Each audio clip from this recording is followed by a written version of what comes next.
Welcome to chapter 10. Om Shri Paramatmane Namaha. Atha Dashamodhyayah. Vibhuti Yogah. Shri Bhagavanuvacha.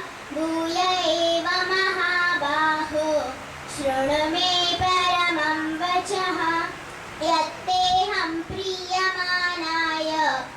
वक्ष्यामि हितकाम्यया न मे विदुषुरगणाः प्रभवं न महर्षयः अहमादिर्हि देवानां महर्षीणां च सर्वशः यो मामजमनादिं च वेति लोकमहेश्वरम् अशम्मूढशमत्येषु सर्वपापैः प्रमुच्यते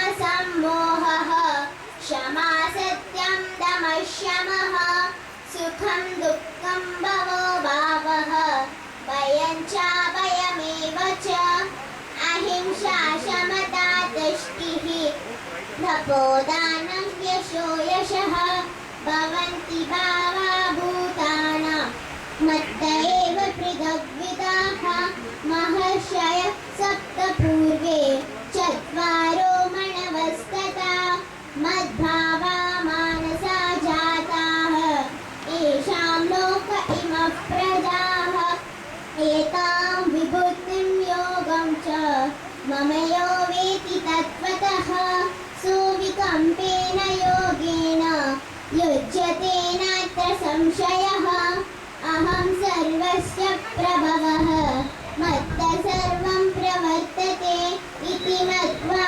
भजन्ते मां बुधा भावसमन्विताः मच्चित्ता मद्गतः प्राणाः बोधयन्तः परस्परं कथयन्तश्च मां नित्यं तुष्यन्ति च रमन्ति च तेषां सततयुक्तानां भजतां प्रीतिपूर्वकं ददामि बुद्धियोगं तं येन मामुपयान्ति ते तेषामेवानुकम्पार्थम् अहमज्ञानजं तमः नाशयामि आत्मभावस्थः ज्ञानादीपेन भास्वताः अर्जुन उवाच परं ब्रह्म परं धाम पवित्रं परमं भवान् पुरुषं शाश्वतं दिव्यम् आदिदेवमजं विभुम् आहुस्त्वामृषयः सर्वे देवर्षिर्नारदस्तथा